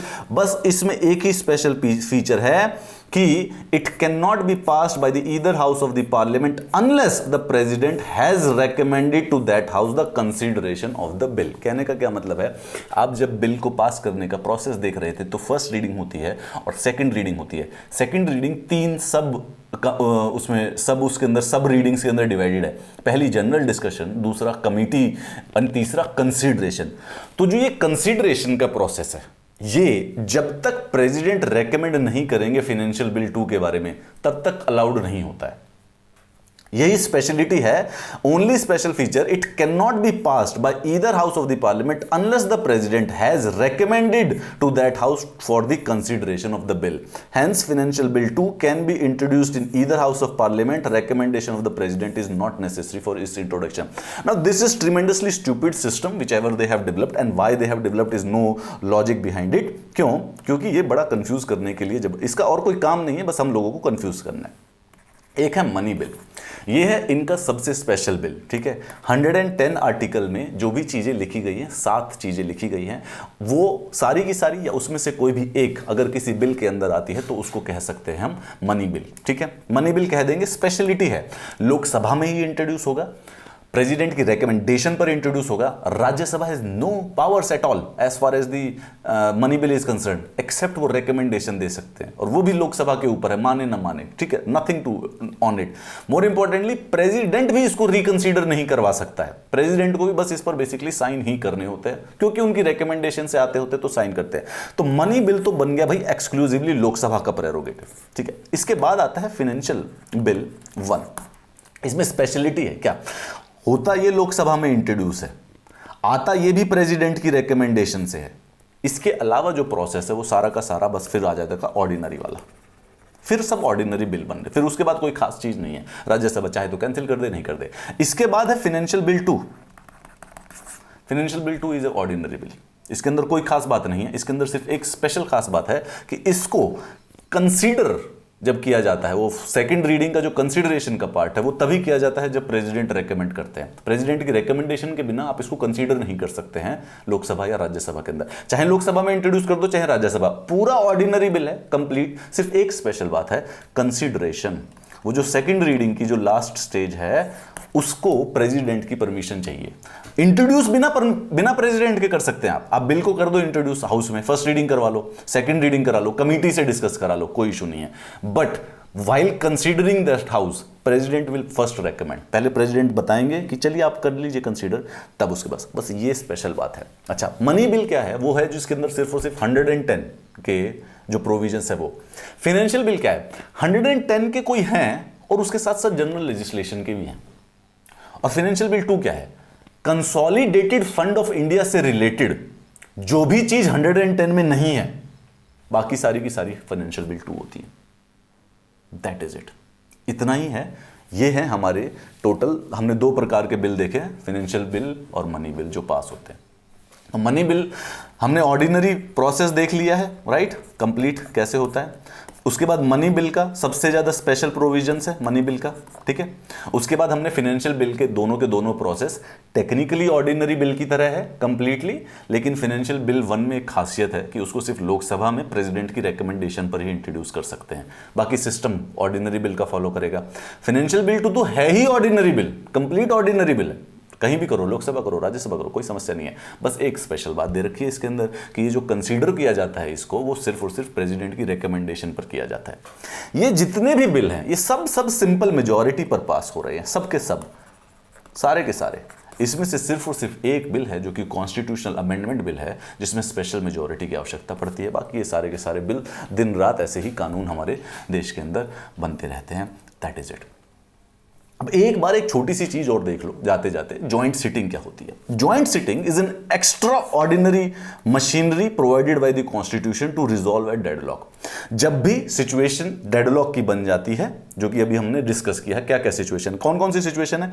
If the bill is rejected by the other house, तो राज्यसभा ने pass किया था, लोकसभा ने reject कर दिया, लोकसभा ने pass किया था, राज्यसभा ने, डेडलॉक हो गया। एक दूसरा, if house have finally disagreed as the amendments to be made in the bill, right, Lok Sabha ने पास किया था, राज्यसभा ने अमेंडमेंट करके पास किया, बोले ये अमेंडमेंट करो, एंड द हाउस सेड कि नहीं करनी हमको, डेडलॉक हो गया। If more than 6 months have elapsed from the date of the receipt of the bill by other house without the bill being passed, Lok Sabha, Rajya Sabha ने पास कर दिया था, 6 महीने हो गए, लोकसभा ने पास नहीं किया, लोकसभा ने पास कर दिया था, 6 महीने हो गए, राज्यसभा ने पास कर दिया। ये तीनों सिचुएशन हमें एक क्रिएट करती हैं, एक सिचुएशन जिसको कहा जाता है डेड लॉक। इस डेड लॉक को खत्म करने का एक तरीका बनाया गया है joint sitting of the 2 houses, जिस दिन दोनों के दोनों हाउस इकट्ठे बैठेंगे।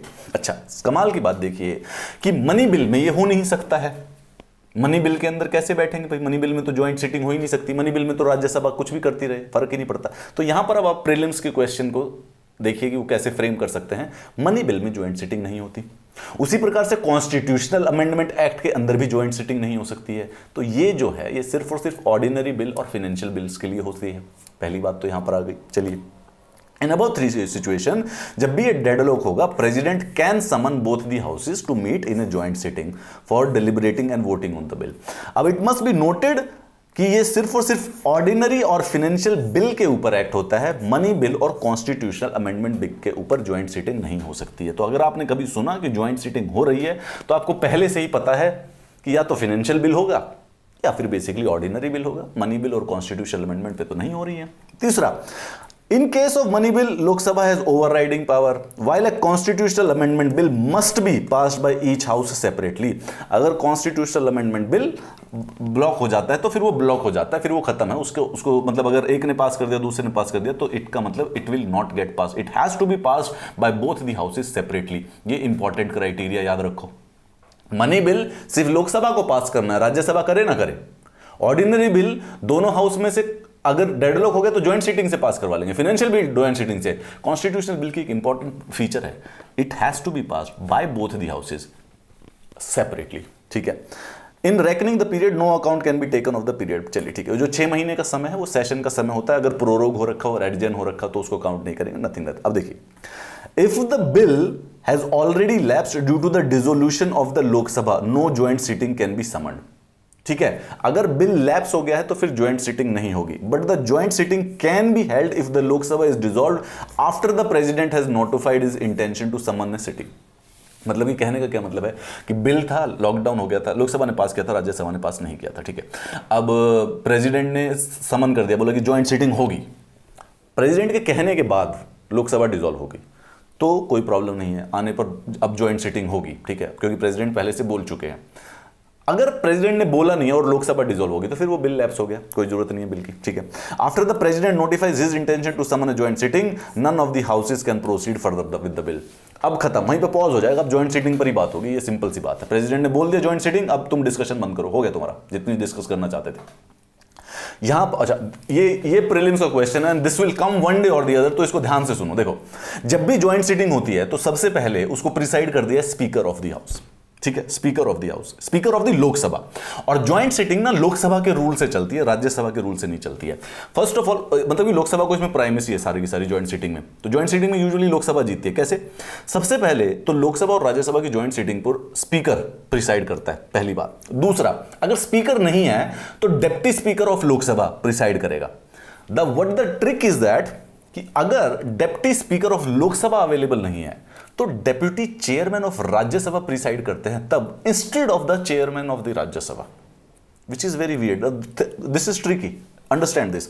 The speaker of the Lok Sabha presides over a joint sitting of the 2 houses and deputy speaker in his absence. ठीक है, if deputy speaker is also absent from a joint sitting then the deputy chairman of Rajya Sabha presides. Trick वाली बात यह है कि भाई speaker कर रहा है, अगर स्पीकर नहीं है तो डेप्टी स्पीकर कर रहा है, और डेप्टी स्पीकर नहीं है तो अगर हम राज्यसभा में जाने ही वाले थे तो हमने चेयरमैन को क्यों नहीं चूज किया? वाइस प्रेसिडेंट है वो। अगर वाइस प्रेसिडेंट राज्यसभा को चेयर कर रहे हैं तो अब ज्वाइंट सिटिंग में नहीं करते। But no, this is very trickly and interesting.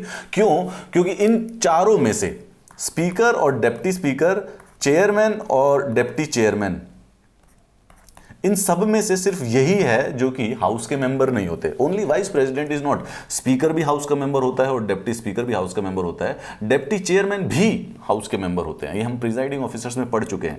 तो जब ज्वाइंट सिटिंग होती है ना, तब उस समय वाइस प्रेसिडेंट जी छुट्टी कर लेते हैं कि भाई अब मैं नहीं, मतलब बता देना मेरे को क्या क्या हुआ था, क्या चलता है ज्वाइंट सिटिंग में।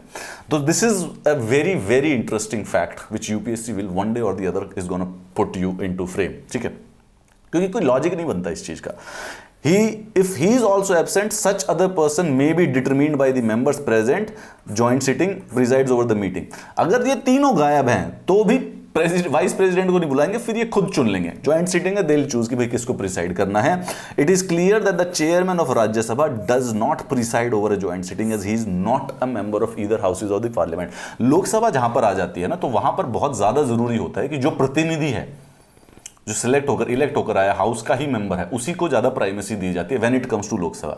इन दी राज्यसभा समटाइम्स और दी अदर, क्योंकि वो इनडायरेक्टली इलेक्टेड है, तो वहां के जो चेयरमैन है वो बेसिकली हाउस के मेंबर नहीं है, तो भी अलाउड है। बड़ा प्यारा सा क्वेश्चन है, चुपचाप से छुप के बैठा हुआ है, and one day UPSC is going to ask you this related to the membership of the presiding member, जो कि अजीब है थोड़ी सी, थोड़ा सा मतलब कॉम्प्लेक्सिटी है जान के। स्पीकर और डिप्टी स्पीकर लोकसभा के वो लोकसभा के ही मेंबर होते हैं, ठीक है। तो जैसा कि मैंने बताया भी था आपको एक बार कि 543 में से टेक्निकली तो 542 ही बेसिकली मेंबर ऑफ पार्लियामेंट है, बाकी एक तो परमानेंट स्पीकर बना दिया गया। Deputy speaker as a ordinary parliament Lok Sabha का मेंबर ही काम करता है, उसको कोई फर्क नहीं है, ओनली ऑन द डे उसको स्पीकर का काम करना he become speaker, nothing else. बाकी उसको वो सब्सटीट्यूट भी नहीं है, वो इवन उसके सब्सिडरी भी नहीं है स्पीकर के, कोई लेना देना नहीं एक दूसरे का, बस स्पीकर का वो है, जरूरत पड़ने पर मैं स्पीकर बन जाऊंगा, that is it. In the Rajya Sabha जो चेयरमैन है वो एक्स ऑफिशियो है, उसका इलेक्शन ही नहीं करना पड़ता। स्पीकर का और डिप्टी स्पीकर ये सब इलेक्ट होकर आते हैं, नॉर्मल अपना जो प्रोसीजर है लोकसभा में। चेयरमैन का इलेक्शन वाइस प्रेसिडेंट का होता है, और जो वाइस प्रेसिडेंट है he is the ex officio chairman of the Rajya Sabha, ये है। और ये interesting enough he is not a member of Lok Sabha, तो सॉरी राज्यसभा। तो राज्यसभा में जो मेंबर है 245 ही रहते हैं, प्लस 1 यानी कि 246 लोग हो जाते हैं राज्यसभा के अंदर when we add the chairman. And जो डेप्टी चेयरमैन है, हाँ, ये इस 245 में से निकलता है, ट्रिकी। तो ज्वाइंट सिटिंग में एक बड़ा प्यारा सा, it's a very sweet question which will one day ask, which will be asked one day और द अदर। फोकस करके रखो इसके ऊपर। ज्वाइंट सिटिंग को speaker of Lok Sabha will lead, नहीं मिला डेप्टी स्पीकर ऑफ लोकसभा, ये भी नहीं मिला, तो अब जंप चेयरमैन के ऊपर नहीं किया गया, वाइस चेयरमैन ऑफ राज्यसभा के ऊपर कर दिया गया। एंड देन अगर वाइस चेयरमैन ऑफ राज्यसभा भी नहीं मिला तो फिर मिलकर डिस्कस कर लेते हैं, बताओ भाई किसको करना है तुमको, आज कर लेते हैं बिल। अच्छा, ये जो बात थी, क्या बात है, quorum, again quorum of the house is the 10%, 1/10 of the total. तो सारे के सारे मिला के अपना इसके 55 राज्यसभा का है और हमारा 25 इसका ये है, तो 80 लोगों का कोरम बन जाता है। हाँ, 80 लोगों का कोरम है हमारा जो टोटल ज्वाइंट सिटिंग का है। It is govern by the rules of procedure of Lok Sabha, not of Rajya Sabha. Joint sitting में लोकसभा के रूल चलते हैं। If the bill is in dispute is passed by a majority, तो बस बिल पास हो गया। Normally the Lok Sabha with greater number wins has, rare है, 1950 से लेके आज तक सिर्फ 3 बार ज्वाइंट सिटिंग हुई है। Dowry prohibition bill, banking service 1977 में, और प्रिवेंशन ऑफ टेररिज्म बिल 2002 में। ये तीनों के तीनों पास किए गए थे joint sitting of the bill के द्वारा। Right, this is what the legislative procedure of the our constitution of our parliament is. इसके साथ साथ हमने अभी अभी एक नोटिस किया था कि जब हम सेकेंड रीडिंग कर रहे हैं, राइट, सेकेंड रीडिंग कर रहे हैं, तो बीच में जनरल डिस्कशन के बाद, जीडी के बाद, एक कमेटी स्टेज आती है, राइट, जो कि एक्चुअली में कानून बनाने में ना सबसे इंपॉर्टेंट स्टेज यही है। सारे के सारे जो हमारे कानून बनने ना वो इसी स्टेज पर बन रहे हैं। In the lecture number 31 we will discuss about the parliamentary committees. ये होती क्या है, पार्लियामेंट्री कमिटीज क्या होती है, which of them are most powerful one, कौन सी स्टैंडिंग कमेटी है, ये हम कंपैरिजन करेंगे। ये हमने पढ़ा था कैबिनेट कमिटीज के कॉन्टेक्स्ट में, राइट। कैबिनेट कमिटीज जो कि हमारे जो कैबिनेट मिनिस्टर्स हैं, टोटल 22 हैं इस समय कैबिनेट मिनिस्टर्स, उनमें से 3 से 8 लोग मिलकर एक कमेटी बना लेते हैं पर्टिकुलर इशू को डिस्कस करने के लिए। उसी प्रकार से पार्लियामेंट के अंदर भी पार्लियामेंट्री कमिटीज होती हैं, right. These are actual places where democracy या फिर बेसिकली लोकतंत्र या फिर डिस्कशन, डिबेट, आर्ग्यूमेंट और ये जो चीज़ें जो होती है वो असली में यहाँ हो रही है। बाकी तो जो न्यूज़पेपर हेडलाइन है वो तो ऐसी चल रही है। असली में ये जो ये पार्लियामेंट्री कमिटीज़ क्या होती है, will discuss in the article number 13। Article number 13 नहीं, लेक्चर नंबर 13। आर्टिकल नंबर 13 कौन सा है ये भी बता देना मुझे इस कमेंट्स के नीचे, ठीक है। What is the article number 13? क्यों, मेरा बर्थडे 13th को आता है, तो इसलिए मैं जानना चाहता हूँ कि आपको आर्टिकल नंबर 13 याद है या नहीं है। ये टेलीग्राम चैनल है where you can find the PDFs of all these. Also you can connect with me. We also do voice chats to clear your doubts. And this is the social media where I would really want you to join, because I really need you to know and connect with me. I'll see you in the lecture number 31. Have a nice day.